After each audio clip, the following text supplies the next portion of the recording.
Pour la dernière chronique de l'année, nous avons la grande joie d'accueillir notre archevêque, le cardinal Lacroix.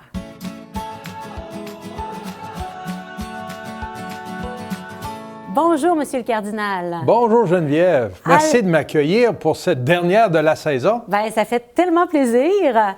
Et puis, aujourd'hui, vous venez nous parler d'un événement bénéfice qui s'appelle « À la table du cardinal », qui en est cette année à sa 7e édition.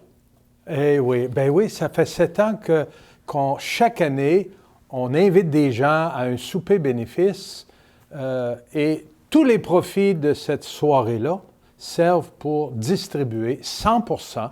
1 $ reçu, c'est 1 $ partagé pour des organismes dans notre grand diocèse de Québec qui aident les plus pauvres, les plus vulnérables, les gens dans le besoin. C'est donc bien beau, ça. Ah, je suis très fier de ça. C'est à la demande, imaginez, des gens d'affaires, des gens du monde professionnel qui m'ont dit « Monseigneur, vous nous sollicitez jamais, nous, pour des dons? » Ah ben j'ai dit, c'est pas tombé dans l'oreille d'un sourd. Et alors, avec un groupe, justement, d'hommes et de femmes d'affaires, de professionnels, du monde corporatif, les entrepreneurs, on a monté un comité et c'est eux qui vendent des tables, des commandites, en fait, et qui invitent. La dernière édition qui a été possible autour d'une véritable table et un souper, c'est en 2019, parce que 2020, on s'entend, la pandémie nous a coupé ça assez sec. Comme tout le reste. Et on avait 735 convives au Centre des congrès de Québec. Et c'est une soirée magnifique de retrouvailles, de partage. Et c'est de voir comment les gens sont heureux qu'on puisse venir en aide à des organismes qui, à longueur d'année, servent et aident les gens dans le besoin. Depuis 7 ans maintenant, c'est plus de 80 organismes. C'est pas rien qui reçoivent. Fou. La dernière édition, l'an passé, qui a été une levée de fonds seulement parce qu'on n'a pas eu de véritable souper, a recueilli 282 000 $. Alors, cette année, on l'ouvre non seulement au monde corporatif, les professionnels, les entrepreneurs, on l'ouvre aussi à monsieur et madame qui souhaitent participer. Même moi, je vais pouvoir être là. Ah, absolument. Enfin! Absolument. En fait, c'est une levée de fonds. Oui. Alors, il n'y a pas de souper ni de rencontre. C'est impossible encore cette année. Mais on espère l'an prochain pouvoir vraiment s'attabler à la table du cardinal pour une soirée magnifique. Alors, mais cette année, c'est ce qu'on fait. Et ce sera la finale, disons, sera le jeudi 20 mai 2021, où on aura un petit événement en ligne, là, sur Internet, là, d'environ 1 heure, pour dévoiler le montant recueilli et entendre quelques témoignages de milieux qui ont reçu de l'aide au cours de l'année qui s'écoule et qui ont profité de ces dons-là. Qui ont pu aider ensuite à leur manière. Oui. Moi, je trouve ça tellement beau parce qu'on a un grand diocèse et il y a beaucoup de groupes de personnes, d'œuvres communautaires qui viennent en aide de bien des façons et on les soutient. Et moi, ça me réjouit. Hein? Et on peut le faire grâce à la générosité des gens qui sont là.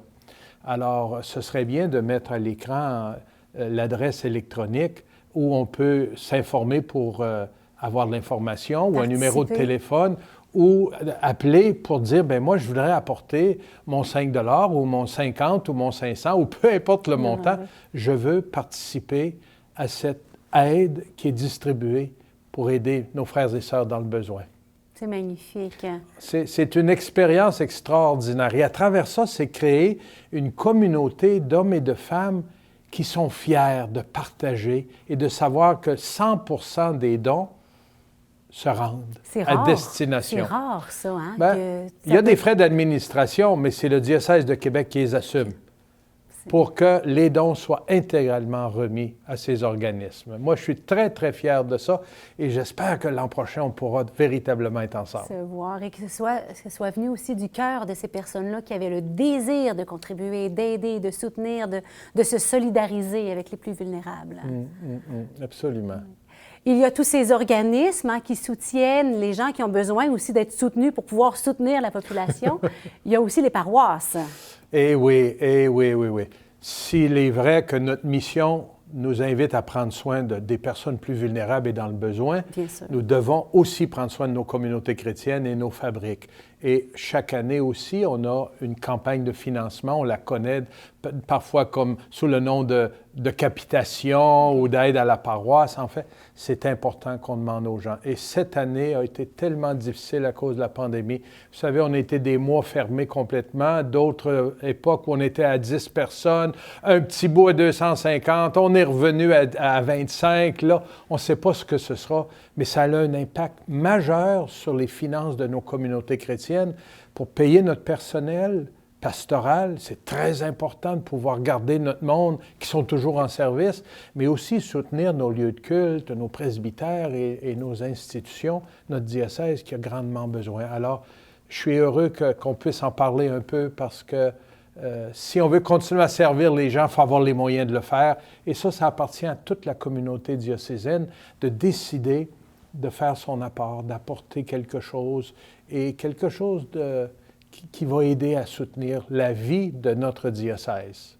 Merci, Monsieur le cardinal. Donc, très hâte de vous retrouver le jeudi 20 mai pour la conclusion de votre table, de la table du cardinal. Et on regarde à l'instant une vidéo qui a été produite il y a quelque temps sur la campagne de financement des paroisses, vidéo à laquelle j'ai eu la joie de participer avec d'autres chrétiens et chrétiennes bien impliqués dans leur milieu. Merci Geneviève. Thank you.